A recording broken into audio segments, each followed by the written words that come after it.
Hello everyone, and welcome to the 100th video of the Brickformula reviews.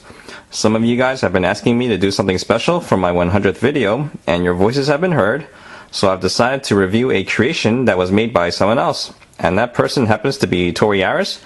Here's a link to his channel, and definitely check it out, because if it weren't for him, I probably wouldn't be on YouTube today, because it was his work that inspired me to make videos on YouTube. And plus, I think his creation deserves a little bit more attention because it is really awesome. And it happens to be the V2 Gundam, made entirely out of Lego bricks. And you'll see that he even made instruction videos, so this way you can create this thing too. And that's how I have it right here in front of me. And here we go. Now, before I talk about his creation in more detail, I think it'd be a good time to show you guys the plastic model kit that I used to collect when I was like 12 years old. And here it is, the V2 Gundam. And I'm surprised I still have it. I found it at the bottom of my closet. I thought I threw it out because it's been through quite a bit of action. As you can see, the plastic is cracked over there. There's a little bit of protrusion over there. And I'm missing a piece over here too, but for the most part, I think it's pretty good for a comparison, just to see how accurate the model is. And here's the side profile. Almost exact, right? It's really good. As you can see, it's mostly studless, just the minor studs over there and there. Not bad at all. The only bad thing about his creation is that it's really fragile. That's why I'm not picking it up to show you guys the articulation. Otherwise, it's fully movable. The elbows, the wrist, and the knees can move and bend. Here's the back. I don't really like the way he made the feet over here, but it's okay, I guess. It could have been a little bit better though. Now, what makes the V2 Gundam special is that this thing can split up into 3 different parts and transform. And his can do exactly just that. I think the only thing that would make this even better is if you can put a minifig inside. Otherwise, it's pretty good. Now, I made the mistake of gluing this thing together when I was younger, so now I can't really transform this thing, but some parts still can transform, such as the feet. See how that folds up nicely? And the shoulder can extend outward, move up and fold up. So just a general idea. If you want to see this thing transform fully, just Google search or search on YouTube Mobile Suit Victory Gundam, and you'll probably find in the intro or in a random episode, and this way you have a better idea. Or you can just check out the videos in his channel, and for now I'll just show you the 3 different parts that this thing can transform into. Alright, first I'm going to pick it up. Oh, as you can see, the foot stayed behind. Alright, well first we'll just take the chest off because this part is a jet. Hopefully I'll do this carefully. And that comes off. And this can transform. I really love the way he made this part. I mean, this part alone tells me that he is a much better builder than I am. Much more advanced. You see that? See how all that is all networked in there?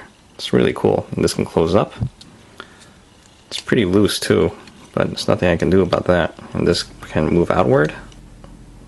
Okay, I finally got the core fighter to transform, and it's still pretty fragile. It's actually, this back piece is supposed to cover the head entirely and go over, and there it is. This clear piece right here, that's where the cockpit is, and that's where the pilot would go, and that's it. Alright, now this is called the core fighter because it can connect to either the legs or the arms separately, but all 3 combined will just make you the mobile suit. And there it is. Here's the transformation with the legs, and as you can see, the feet folds up really nicely, just like the model kit does. However, they do come out really easily because they're only held by just barely enough space to hold this thing in there. See that? The arms are arguably the most delicate part of the model, because as you can tell, my transforming skills aren't very good, or definitely not as good as his. And here it is. Alright. The arms fold in. I just also noticed that over here is a little bit inaccurate too. I mean, it is supposed to be red, but if you look on the actual model kit, this red part actually is supposed to come out, and then it opens up a shield. Almost like a lightsaber, except that it's a big pink shield that comes out over there. So that's probably the only thing that is not accurate here, but it's okay because just to make the shield out of Lego would be pretty much a pain. But anyway, here it is all around, and there's the bottom. Despite being so fragile, it is a really good piece of work though, because he does have literally almost all the features on here. It's probably just meant to be a model kit, just like the plastic model kits, not really meant to be played with. Just stand there and look pretty. And there we go. Now here's my attempt to put it all back together. Oops. Alright, I guess we'll take the feet off separately. Open that back up.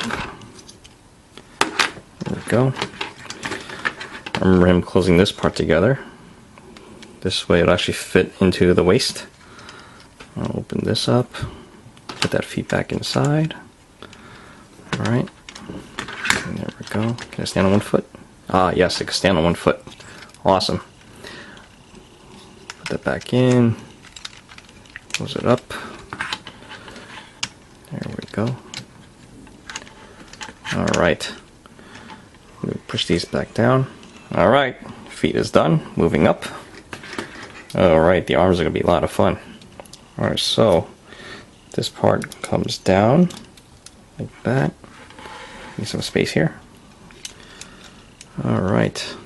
So far so good. And this whole thing can swivel just like that. And then the shoulders can go back in. Oh, that's right, I gotta take this part out.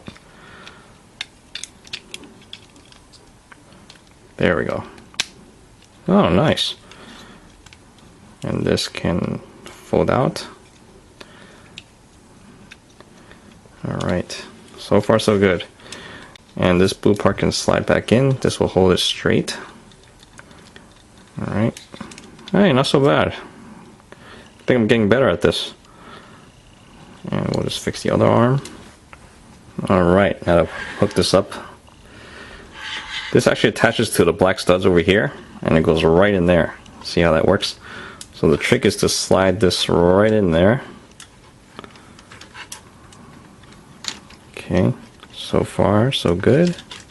Aha, it's in. We'll just connect it there. Bring this down.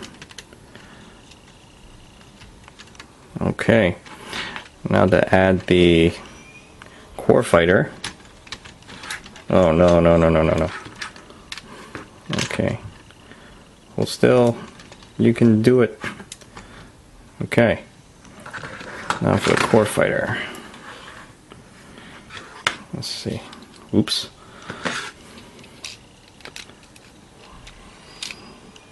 I'll tell you, I'm only going to transform this thing once, and just for you guys.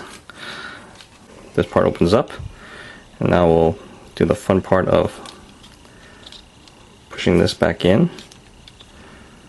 And there it is. Oh, I think I finally got it. Okay, not so bad. And then this will hook up to these two studs right here. See that? And this slides in just like that. Oh, finally. And then just gently push it in. And we're good. Alright, it's back together again. Still have some standing problems. I guess I'll have to put them on a set of studs here. Oh boy, there we go. Alright, now on to my thoughts. Overall, I still think this creation is really nice, cosmetic wise. I think it looks great, the details are there, and it's pretty accurate. When it comes to the play value, you can forget about it because it's too fragile to be played with. I think in the end it was just intended to be a display model, just like the model kits. Okay, you can pose it to some degree and make it look nice, and that's it. Alright, now if you plan to get this, it's going to run you anywhere between $160 to $180, depending on where you get the parts and how many orders you're going to go through in BrickLink. Naturally, if you have the parts in stock already, then that's great, you can build it, but only do it if you plan to have it as a permanent display. And finally, I would like to say thank you to all of my fans. This right here is my 100th video, and honestly, I never thought I would have made so many in such a short time. Also, recently, I just went over a total of 2 million video views, which is something I definitely did not see coming, and I obviously owe a whole lot of gratitude to you guys, because it definitely wouldn't have happened without your help. So I just want to say thank you for watching, and hopefully I won't disappoint in my other reviews. Okay, I'll keep on making them, and hopefully it will help with your buying decision and maybe give you a really good idea as to what the sets are like. And that's it. Okay, I'll see you guys next time. Thank you for watching.